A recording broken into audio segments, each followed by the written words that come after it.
It's hot outside, and now you can ride the heat wave of summer with hot sales at Waltons.com. Right now, they're holding their biggest summer sale ever, and it features your favorite Waltons branded grinders, mixers, and vacuum sealers. All non-stuffer equipment is running between 20 and 35% off, and the Waltons branded chamberless vacuum bags are up to 40% off.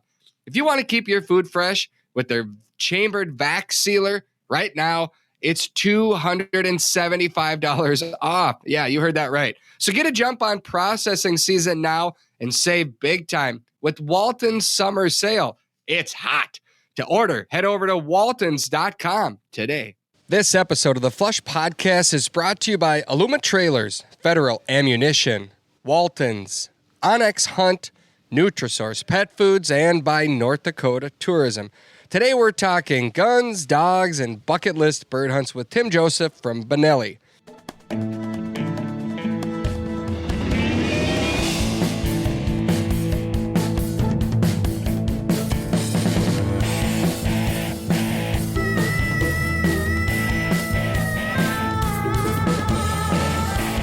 Welcome to another episode of the Flush Podcast. I'm Travis Frank. I'm your host. Brandon Morton is a long ways away from us right now, but he is our producer, and hopefully he can make this audio work.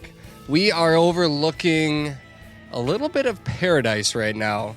On my right, there's more walleyes than we could ever count. On my left, there's probably more grouse than most people ever even realize walking back there. We're on the shore of Lake of the Woods, sitting on the deck of Wiley Point Lodge. Scott Franzen sitting directly across from me. That noise right there, yep, you hear there goes a... That's our grouse flushers going by right There's a there. John Deere Gator right there. Tim Joseph to my right. And Scott, you've been wanting to do live podcasts for a while now. We did one at Pheasant Fest, but technically this is a live podcast. It got kinda is a live podcast. We got Ron Scherer right over here to our right. We got Bill Shirk over to the left, and a handful of other people coming and going. But like I mentioned, we are outside, so if you hear some wind, I apologize for that. Scott, your trigger finger is not looking very good right now. What happened to you? Well, I I had a little battle with a northern pike this morning. It was my fault, not his. I slipped into his gill plate, and he decided to move, and it's okay. We'll be okay. But come hunting season, I think I last half gallon of blood or something. We're good. We're fine. I'm not too lightheaded yet. He's got any more than normal. You've got Travis. a built-in excuse for misses come hunting season. Now you can. Ron's got the eye excuse. Now you've got your trigger finger excuse. Tim Joseph from Benelli, appreciate you after a long, hard day of fishing, being willing to sit down and talk with us. It's a dirty job. Somebody's got to do it. Yes. Throwing myself on the sword. So. Yeah, so maybe I'll let you explain this, Scott, why we're mixing business and pleasure this week, even though some people think we're always mixing business and pleasure. Scott, or Ron, he's over here puffing. There we go. Ron's the live studio audience. Thanks. But we didn't cue the laugh card yet, Ron. No, that was well done. That was perfectly executed. No, we are up here in Canada with friends and partners of the company, and we're doing a little fishing, entertaining, socializing, and just having fun. Yeah. Just kind of having fun. There's probably few places in North America that has better fishing than Lake of the Woods. And we are, I would say, is this about a not 40-mile boat ride in, but probably 30. 30? I bet it's 30, yeah. From the mainland. So we're on an island, and they treat us very well here at Wiley Point. Well, we've worked with Totem Resorts and Lodges many years, and that's where the people and partners that we worked with when we did the French Portage show. Was that 5 years ago? I bet it's longer than that. I bet it's 6 or years 7. ago? Yeah.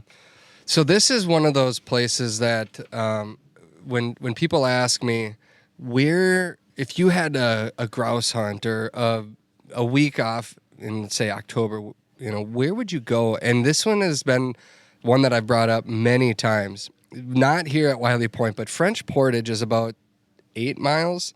Yeah. From where 8 we to sit, 12 miles from here. From where we sit right now. And it's this remote camp on an island, and you can catch all the fish, as we saw in that episode. You can catch all the walleyes you can handle right off the dock. You don't have to leave the dock.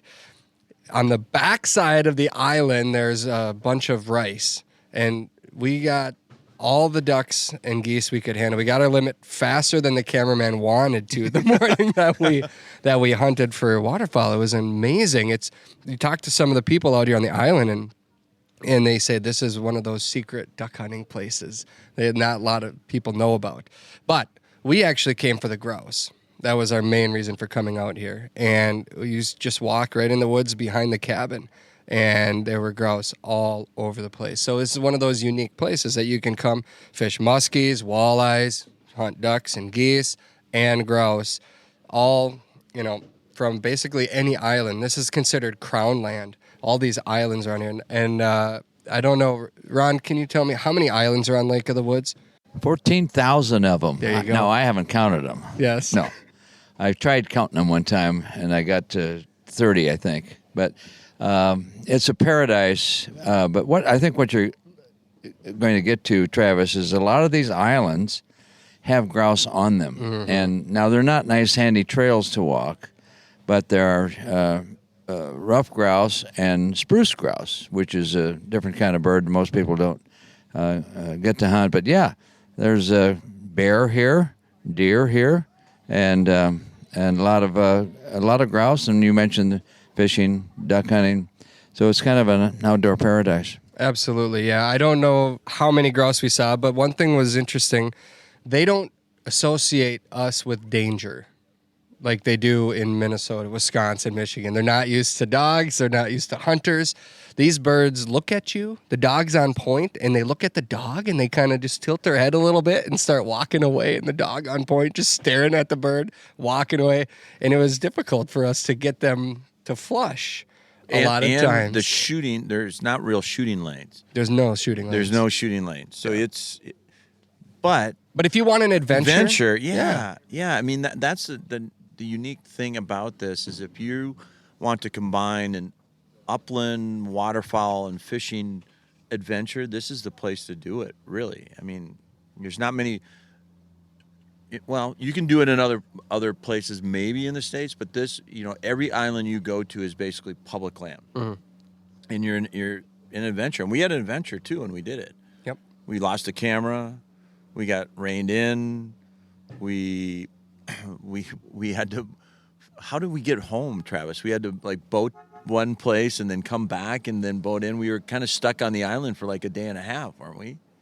I don't know. I don't remember that part of it. The weather came in. Remember? And it was really bad. Yeah. We couldn't leave when we thought we were going to leave. And anyway, enough about us. We're in a wonderful place right now, and it's a place that obviously, if you want to come and experience an adventure like this, the opportunity exists.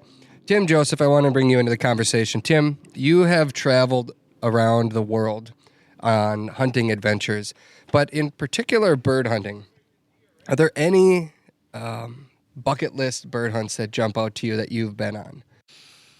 Oh boy, I have to say that I have had a lot of opportunities to be in a lot of different places, and so much of it is I think about who you're with sometimes. So any time I can be with my boys on a hunt, that to me is special. I love hunting wild pheasants. I really got a lot of my start hunting both bobwhite quail and pheasants in Ohio, and then spent quite a bit of time living in Vermont, and really developed a real love for woodcock and for rough grouse up there. So I haven't done a lot. I have traveled the world and hunted a lot of places. I haven't done as much upland bird hunting around the world as I have done waterfowl and big game. Okay. But there's a lot of stuff here in the States, and I think one of the things that is great to remember is we have such great opportunities here in the States. So absolutely. You did. It looks like Ron has a question. Well, I was just going to say, Travis, Tim works for one of the greatest shotgun manufacturers in the world. You maybe ought to tell the folks who we're really sitting with. It's been a long day. My thoughts have gone into the dang muskies that have been defeating me out there. and I apologize. Mine as well. Yes. I apologize. Yes, Tim Joseph works for Benelli. I thought I mentioned that at the beginning, but I apologize. Yes. Tim, how long have you been with Benelli? I've been with Benelli for 6 years. Okay. What did you do before that? I have worked for Orvis. Okay. I've spent some time with Cabela's, Okay. with Woolrich. So I've been in the outdoor industry for most of my life, and I love it. It's great to combine your what you love to do for work with what you love to do when you're not working. So I feel like I'm a very lucky individual to be able to do what I'm doing. Been a lot of hard work, obviously, to get here, but it's a great gig. Do people ask you, how do you get a job like that? If I had a nickel for every time somebody asked me that, I wouldn't need to work. I could just collect the nickels. Yeah, they do. I mean, I think for a lot of people, it looks like it's all we do, and certainly those opportunities are fantastic, and I wouldn't trade those for anything.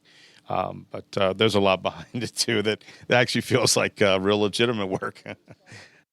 Yeah, you fished with Ron today, so I understand. There's that some days work. are better than others. There's legitimate work right there. Actually, Tim got to fish with Ron, Travis, and Scott. Who's your favorite, Tim? Oh boy! Next question. Scott, you like to ask that a lot. He just say Scott, so he feels Everybody good. did a great job. Actually, everybody does a great job hosting up here. We have a great time when we come up here. One of my favorite trips, actually. I've said this repeatedly. This is one of my most relaxing, most fun trips of the year to do. So. Yeah, there's not a bad place to fish out here on Lake of the Woods, and if you like walleyes, beautiful, muskies, scenery is beautiful, and the fishing is great, and the camaraderie is great, and shore lunch is not hard to take. Yeah. How did you, or what is your current position at Benelli? I'm a vice president of marketing, so I oversee both marketing and product development. Okay, gotcha. We're touched a little bit about your escapades around the world and some of the places you've been, but I'm really interested in your adventure in Alaska. Mm-hmm. Where did you go in Alaska, and what were you hunting for? Well, I've been to Alaska several times.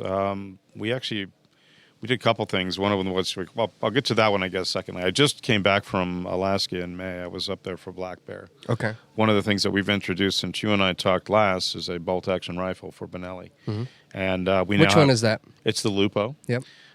We now have that in a variety of calibers, a couple of different camo finishes. Great gun. Its attack driver, recoil reduction is built in. I won't digress too much into the rifle side of things, but it's built the same way that we built our shotgun, so it's a chassis-style gun.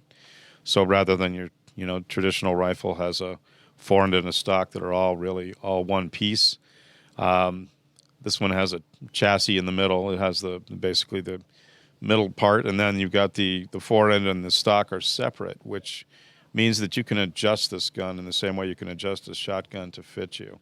Okay. So we took what we learned with the guns like the Super Block Eagle 3 and the Ethos and the A28U, and took that same kind of a system, a shim system, and put it into a bolt-action rifle. So it's very unique, and I love it. It's actually my favorite bolt-action rifle now to hunt with. Does that have the best? We do have that. Yeah, we do. And that's another thing that we've introduced as well, I think, since we talked last, is the best treatment. So we put the best treatment on not all guns, but mainly because the capacity is difficult to come by to be able to do as many guns as we would like to do right now. But it is a treatment that is bonded to the metal. Sorry about that. Yep. There was the gator drove by again. Gator went by here, so. That doesn't always get picked up on these microphones, because sometimes our dogs will be wrestling and we stop thinking that the dogs are making too much noise, and then you don't actually hear them. So it's possible somebody heard the gator drive Gator by. hasn't gone by the cabin once in the last 4 days, and now we do a podcast, and he's right. gone by 5 times. Yep, Yeah. yep, yep. Yeah. So what is the best? Stardom brings out the Yeah. audience. What does BEST stand for? It's Benelli surface treatment. So it's the BE from Benelli and then surface treatment. So it's an acronym. So it's essentially the same process. I find this the easiest way to describe it. It's basically the same process that you would find on things like really high use metal parts, like let's say a doorknob on your house. The problem with being able to apply that to shotgun barrels or to gun parts in the past was the high temperature required to make that process work actually would be damaging to a shotgun barrel. So what Benelli spent years and a tremendous amount of money developing was a way to actually apply that coating and this treatment that bonds to the metal at a low enough temperature that it does not affect the barrel. So it's so tough, so durable, so scratch resistant that we guarantee it against rust and corrosion for 25 years. 25. That's how confident we are in this. So How do you test something like that? Because I have got friends that put their guns in the bottom of a swamp, and then after the duck hunt, somehow forget that they're in the gun case, and then the next morning when they pull it out, it's completely covered. we tested it by doing that. We actually dunked them in salt water and put them in a case wet, and left them in the case for several days, and then took them out. And so I'll tell you this, I love telling this story because it's a fun one. We actually introduced this to our sales force by taking a barrel and we actually submerged it in the brackish water. We're in Maryland, so we've got the Chesapeake Bay right there. So we actually took a little backwater bay and we submerged the barrel in the drink. And twice a day it was exposed, and then it got covered again with brackish water, and then it went down. We left that barrel in there for 3 months. So we took the barrel out. We didn't really clean it up. We just took it out, and we took it to the sales meeting, and we gave the people in the room, we gave them the barrel, and we gave them a cloth. And when we gave them the barrel and the cloth, we just asked them to wipe off a part of it and then pass it on to the next person. By the time it had gotten around the room, we had a pristine barrel. So that had been in the bay for brackish bay for 3 months. Wow. Wow. So, And, I'll just say that, for those of us who hunt, especially if you hunt saltwater, it does not take long generally for rust to start to form on steel parts on a gun. And so this is in my opinion, a godsend. and now this has been out for how long? We introduced BEST, I think it was in 18. I think it's 18 or 19. So it's been out for a while now. So we've got a lot in the market that have actually, lived up to their reputation of being exactly what we thought they were going to be. So we get glowing comments from the people who use them, especially people who are using them a lot in saltwater. Which models have that? We have it on several models of the Super Black Eagle 3. We've got it on the Lupo bolt-action rifle and some select models. The Ethos has it as well. In fact, personally, I just wound up adding to my collection the Cordoba BEST model that we have there in a 28 gauge. So, yeah, we have it in most of our line. When somebody asks you, I mean, this is a question Scott and I have, Ron, you've probably gotten this quite a few times as well, but if you could only have one shotgun for upland bird hunting, which one would it be and why? For me, it's the Ethos. I love the way that gun handles. 12 or 20? 20. Yeah. I love the way that it's so light. It's extremely responsive. I spent a lot of time when I first started hunting. I spent a lot of time with over and under. I still do love over and under guns, and I shoot sporting clays as well. Used to shoot sporting clays. I did amateur competitions sporting clays, and I loved an over and under. But I've really grown to love a semi just because of the pointability. Shotgun fit is so much about what fits you personally, and so that gun just happens to suit me very well. Ron, you're supposed to be a live studio audience, but you keep joining the program. Well, I keep thinking of interesting things to say. Yeah. In my own mind. as opposed to what we've been So, saying. yeah. See, this is like my day was all day today. This is I mean, I'm a little older than all of you combined, but I reminded myself that I used to carry a Remington 1100 because I liked semi-auto. Thought I did. Mm-hmm. And went goose hunting in Canada, find dust blowing over, and the next thing I know, my Remington 1100 would fire it. You could almost time it going back and forward again. Sometimes it would stuck and just wouldn't work. Yeah. And a friend of mine says, "Get rid of them semi-autos. You can't. You need a Remington 870 pump or something. And then I got introduced to the Benelli, and I go, this is so much different and better. Mm-hmm. And I'm not blowing smoke at you. It is. I've told people. I know, but you could drag. You could drag my literally ethos. the cigar. The cigar. You could drag my ethos through the mud and it would still pump or go. I'm sure.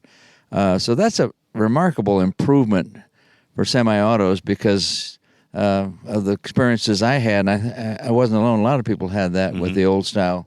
And that's a big improvement. Congratulations. The inertia system runs very clean, and that's what we have in our ethos and our almost all of our shotguns actually. And it blows a lot of the grime out the barrel.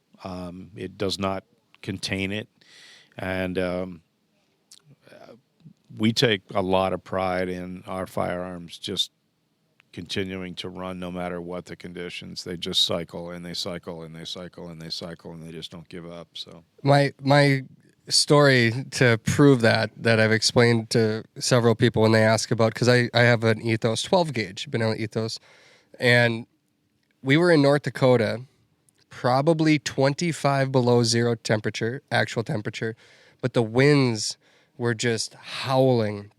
And so it was blowing, when it was fresh snow, so it was blowing. Everything just had snow gunked up, and it was so cold. My gun never jammed once through the course of the 3 days that we hunted in those awful conditions. Everybody else had gun issues at that temperature. We hear this type of story all the time when people really feel like they had a great hunt and their hunt got sort of saved where other guns were failing and ours were not. And we, like I said, we take a lot of pride in it. It's not just something that we say. That's something that we feel very deeply that you can rely on our guns. The flush. So fast, it hardly seems real. So vivid, the moment freezes in time before erupting in a blur of spurs and feathers. It's why we changed the way upland loads are built with Prairie Storm. Exclusive flight control flex wad technology and a mix of copper-plated lead and flight stopper pellets combine to create dense, deadly shot strings through any choke. Longer shots, more power, fewer missed birds. Only from Federal. I love my dog, and like you, I always want to make sure that she has what she needs to stay healthy year-round and perform at her best in the field. That's why I feed Daisy Nutrisource high-performance dog food. Nutrisource dog food comes with their Good for Life system that includes 4 key ingredients that work together to support gut health, heart health, and the overall well-being of our dogs. I have complete confidence that my dog has all of the nutrition to excel in the field and make it through a rigorous hunting season. I've seen it firsthand, and she loves her food. Take it from me and my dog Daisy. Nutrisource high-performance dog food can help your dog reach their full potential. Find the food that's right for your dog at NutrisourcePetFoods.com. What's new coming out this year or the next year and a half or so that people can get excited about? Oh, boy. Well, since we've talked last, we come out with the 20-gauge 828U or over-under, so that's new. We've come out with the best treatment. We've come out with the bolt-action rifle. Probably the biggest thing that we've come out with, and this is a little off of the upland subject, but but not that you couldn't use it for upland, sure. Certainly. Our Super Black Eagle 3 line now has sub-gauges. So we've come out with a 3-inch 12-gauge, we've come out with a 20-gauge, and we've come out with a 28. Are you seeing that as a popular gun right now? Because I feel like Very there's much a so. big trend of hunters going into the sub-gauge guns. I know a lot of people that love the 16. I love the 16 as well, but there are many, many 28 gauge users out there. Absolutely. 28 we're seeing has become very popular with even a lot of duck clubs. Lighter gauges have become really popular with a lot of duck clubs. And quite honestly, there's a lot of people that just have realized they don't really necessarily need all of the recoil that comes along with some of the bigger gauges. It just can be a more pleasant hunt sometimes if you're not necessarily needing the firepower for the particular type of hunt that you're doing. So if you've got close birds in particular, you've got birds that are decoying in close, or you're working over dogs and you've got close flushes. Yep. To somebody that maybe says, well, then why are there so many options? How do you kind of encourage somebody to go one way or another? I would answer that, I guess, by saying that that's probably why there's not just one car. Yeah. Right? It's a lot of it's personal opinion. There are absolutely guys, and I'm not saying that they're wrong. There are guys that say I would never shoot anything other than a gun that can give me 3.5 when I want it, because they feel confident in a 3.5 inch shell and they want that power when they want it. My other guys will swear by a 20 and say that this is the gun that I like and it's the gun that I want to use. So we try to offer guns across the marketplace to suit a lot of different types of needs and give people what they want. How long ago did you start to see this trend change? Was it really the ammunition that has evolved so much that it's allowed hunters to go to these sub gauges? Yeah, I think so, especially with 28. You can't really go to market with a 28 without having ammo to go with it, and we don't manufacture ammo. So we're happy that there are a number of companies that are doing 28s and have been doing 28s and supplying 28s, but there's about a half a dozen companies that will now be offering 3-inch 28s.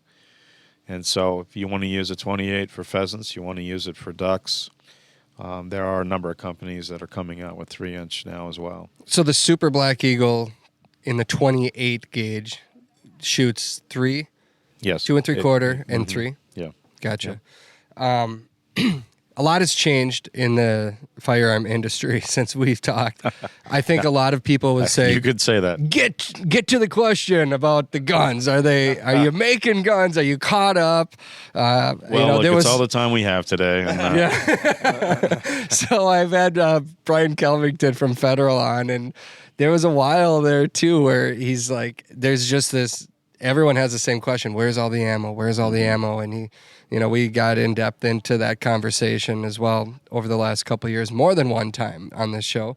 But there's a lot of firearm manufacturers that were feeling the heat as well, trying to keep up with it. Maybe we should go back in time a few years to somebody that maybe doesn't understand what we're talking about, but the demand, the spike in demand. Had you ever, I don't think anybody in this industry has ever seen anything like it. No, I think this is unprecedented. And that word gets overused when we talk about, what we've been through with COVID. But when we first, as a company, when we first went into sort of hearing about COVID and we started hearing about businesses being, shut down, we really prepared for just the opposite of what happened. We prepared for, boy, this could be rough. Gun stores may not be able to be open. So we may not have an outlet for our products. We may have to weather a storm here until we can come out the other side of this. So when gun stores weren't considered, when they were considered an essential business and were continuing to do business, and, I think it was just a tremendous number of things happened all at once. And then since then, a tremendous number of things have happened to sort of create this weird perfect storm. There was a lot of political unrest in the company. There was this fear that people weren't going to be able to get some of the guns that they were looking to get.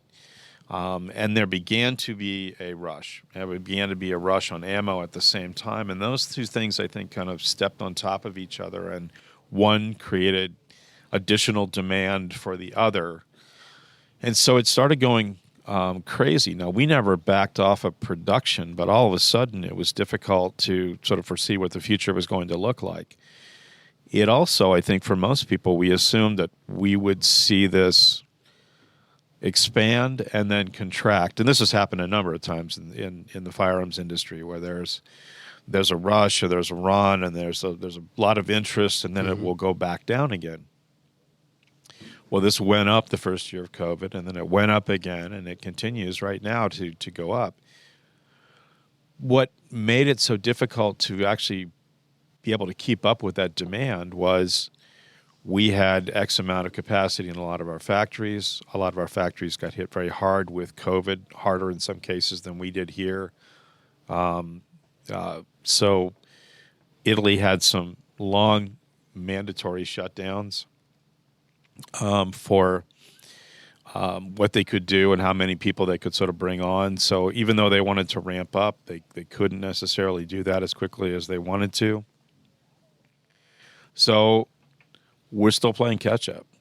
We are at a point finally where we are getting more inventory back on the shelves. And all I can say is, if you've been waiting to get one, we appreciate the patience because it has been difficult to just keep up with the sheer demand. So we're happy to see that finally we're getting some inventory back on the shelves. Personally, I'm seeing more ammo getting back on the shelves as well, which is exciting, because obviously if the ammo isn't there, then there's not as much interest in the guns either. So hopefully we'll get back to something that looks like normal. I don't know. We don't know what that's going to look like. I don't know what that is anymore. Yeah. Well, we keep thinking it's going to slide back down to a sort of normal level, but it hasn't happened yet. Let's put it that way. What are you seeing right now in demand? What's the highest demand firearm coming out of your factories?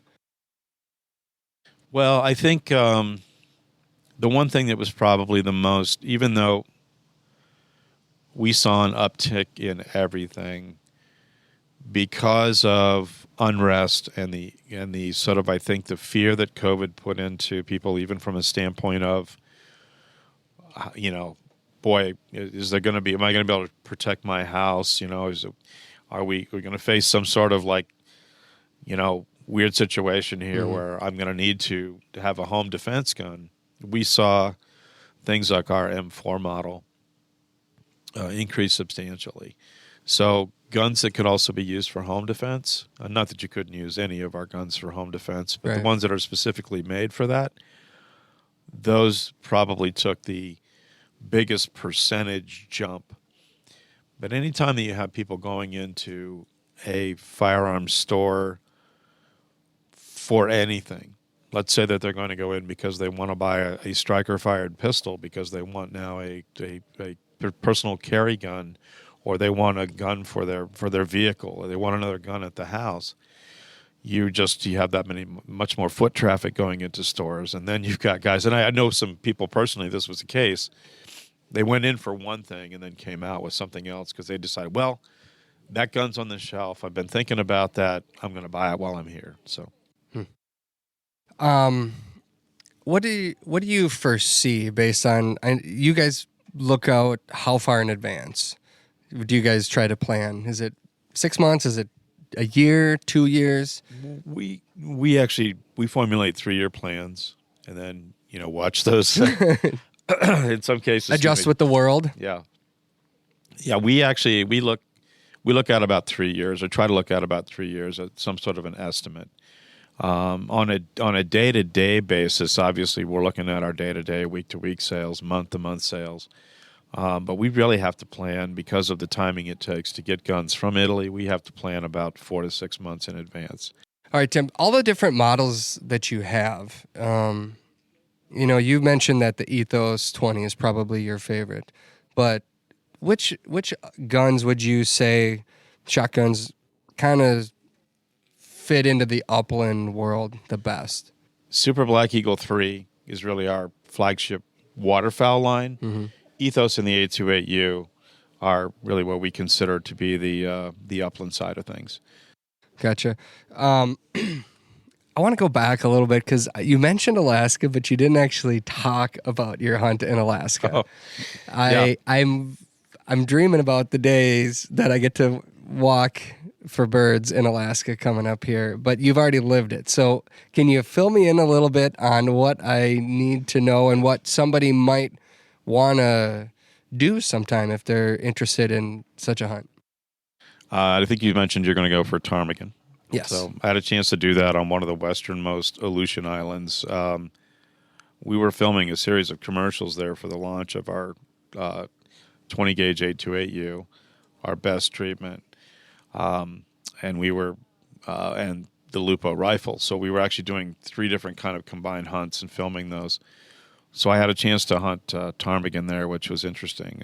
Adak is an old Navy base that's now been decommissioned, and so it's a little bit it's crazy. It's like a ghost town.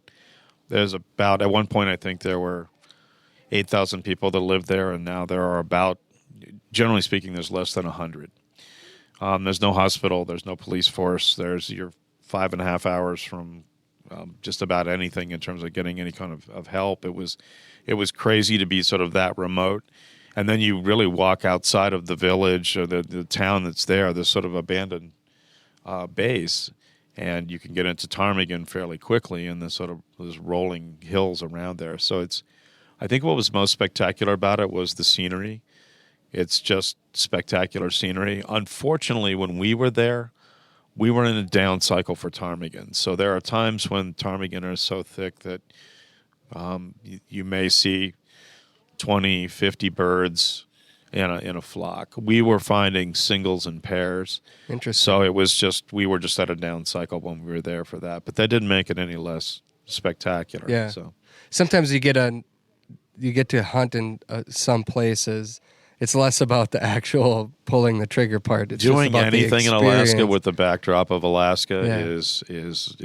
is crazy. So it's just fantastic up there. I love it. Getting there though, you're how far away from civilization, and how did you get there?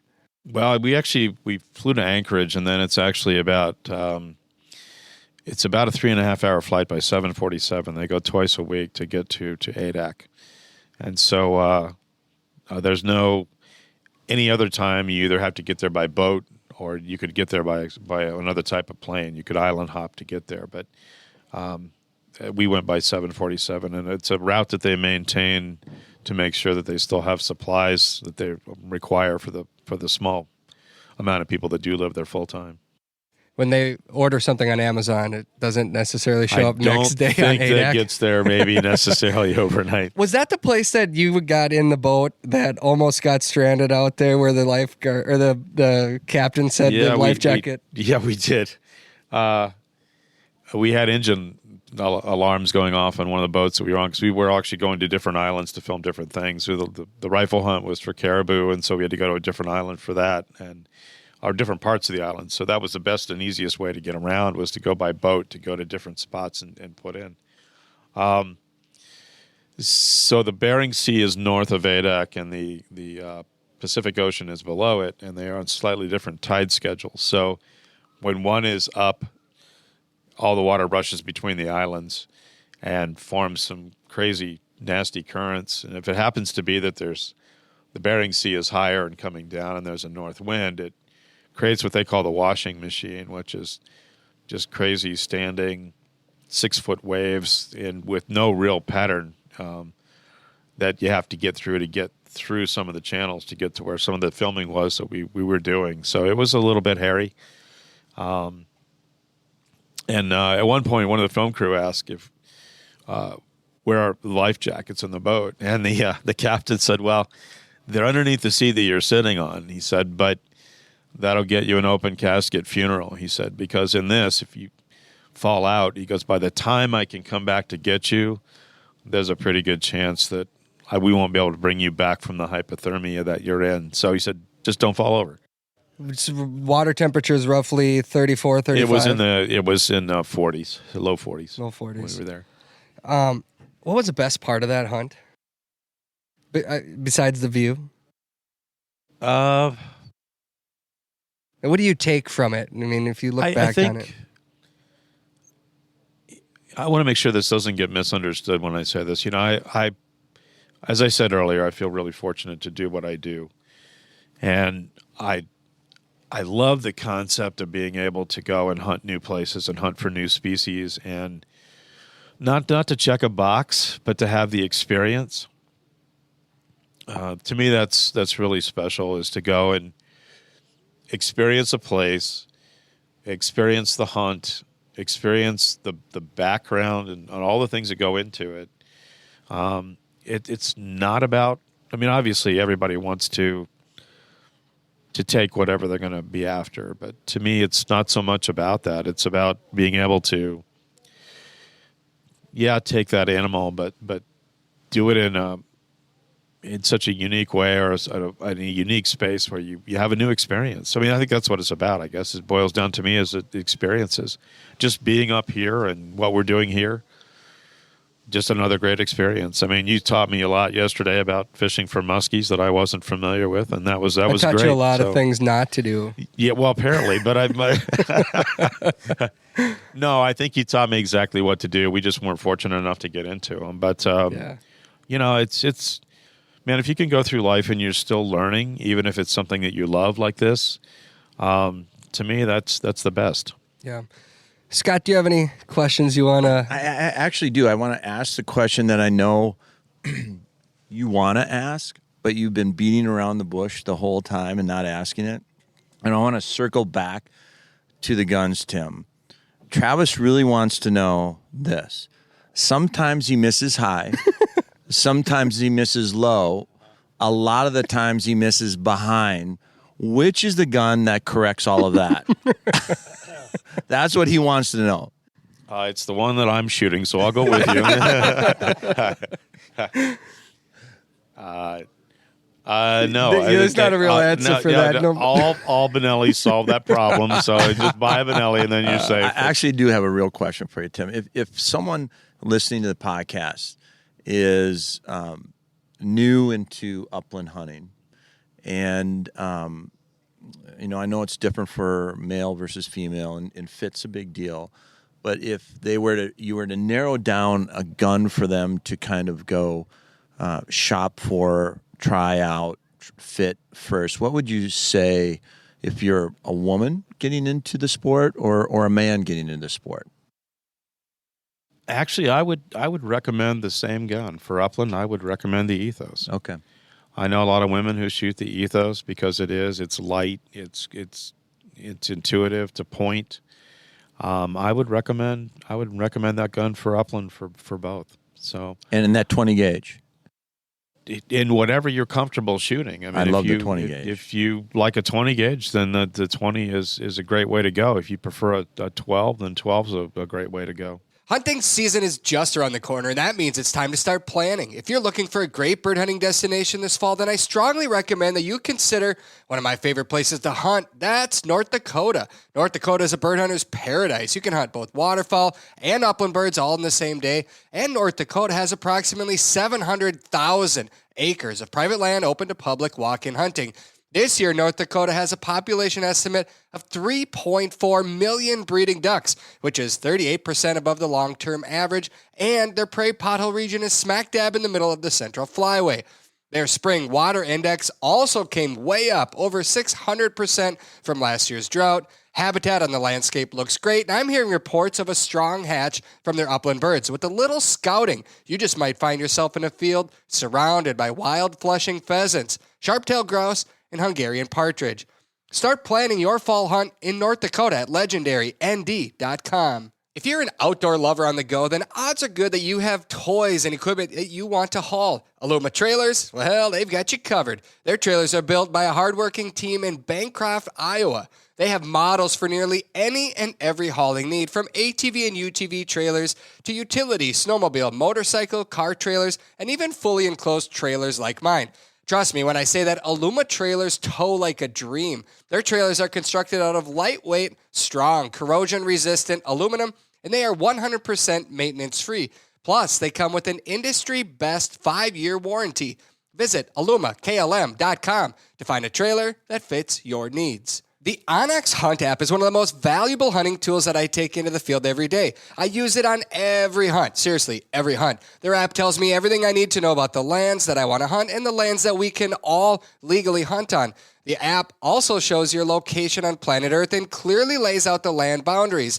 It tells you information about the type of property you're on, like state land or federal lands or walk-in access properties. It's ideal for scouting before the hunt and during a hunt to help put together patterns. The app also has helpful features that show you the kind of crops that are in fields, which obviously is a big deal for us upland bird hunters. And there's a timber cut layer to help you find the right forest habitat for ruffed grouse. If you hunt in North Dakota, there's even a layer that lets you know if a property has been posted electronically. These are just a few of the many tools onX apps give you, and these maps can even be used in areas without cell coverage. From the palm of your hand, onX maps always help you to know where you stand. So here's what I've been telling a lot of people that have asked lately. With the ammunition that we have access to now, Federal Prairie Storm, for instance, it is lethal. You know, I'm confident using a 20 gauge with that ammo, but I think, you know, some people say, well, I don't want to spend a little extra on a box of shells. So then maybe that 20 gauge isn't going to have the same punch if you're not using some of this ammunition. Obviously, you want to practice, but I feel like your distance is increased with the ammunition that we have access to today, and therefore it makes the sub-gauge loads, or a 20 gauge or a 16 or a 28, very lethal to the point of what people thought a 12 gauge was years ago. You're absolutely right. And you're into a really interesting gray area from a sort of an ethics standpoint. I would say know your gun and know your ammo as intimately as you possibly can. And that is somewhat difficult to know, but, you know, I don't hesitate. If I want to see what I think something's going to do, I don't mind taking, I know this gets a little pricey, but take it to out on the range, and you can't always take the bigger loads out on something like a sporting clays range because usually a lot of them have restrictions. But if you've got a place to throw some birds, see what it does. Mm-hmm. You know, throw some clays and see what you feel like it can do. Also, you can see for your own personal experience when you're out there, when you're taking birds and how well they're falling. And if it's something nobody likes to talk about, but inevitably it happens.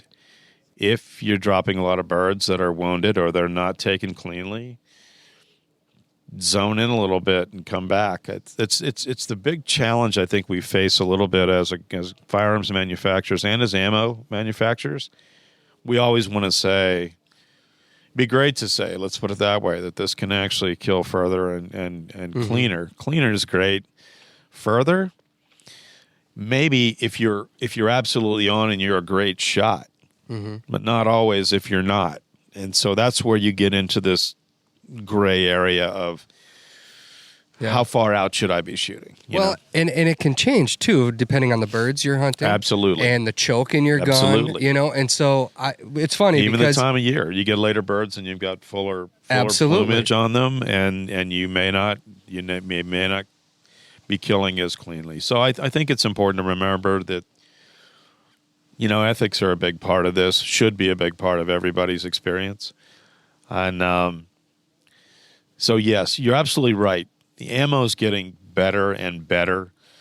And we actually kind of work that into a lot of our development of the guns as well to make sure we can take advantage of that, right? But there is a limit, and you want to sort of, you know, everybody knows the guys that are in the blinds, 2 blinds down, that you see birds that are, you know, 80 yards in the air. And then they're skybusters, right? That's just probably doesn't do any of us any good. Mm-hmm. Well, on the ethics too, there's a lot of times where I'll go heavier if I'm questioning it, because when I pull the trigger, I don't want it to run, like you mentioned. I want it to go down clean, or I don't want to pull the trigger at all. And if I'm hunting pheasants in December, I anticipate those birds not wanting to hold, getting up further distances, and yeah, I hear people brag all the time. Oh, I just use my 410, or I only use 28 gauge, and I'm a great shot. And there's some amazing shots. I've hunted with a lot of people that are amazing shots. Right. But I still, a lot of times, will sway or lean towards making sure that I have a little extra punch than not quite enough, because I feel like we owe it to the birds. I agree with you. I agree with you. The other thing that's interesting, and Ron, you looks like you want to mention something here too, but I just want to say this. People will sight in their rifle, and yet they'll never fire their shotgun before they go on a bird hunt. Right.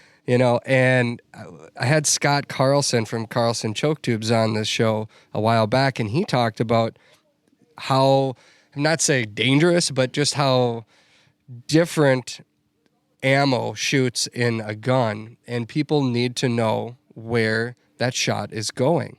Right. With the choke in the gun and the different size shot, because if you're not sure, there's certain guns that it might shoot 6 inches higher or lower than what you think, and that can be a big deal. Ron. Well, thank you for this. I was hoping you would get into that, because it always makes me nervous when we start talking about people using a 28 gauge to hunt mallards. And, a 28 gauge might work for a real expert shooter. Mm-hmm. Most of us out there are not that. So I always would rather people err on the side of a little more like a 12 gauge, frankly. But even if you're not good, maybe the 12 won't help either. But certainly it is possible to miss with a 12. Yeah, it is. Yeah. But I mean, a 28 is more possible to miss or cripple.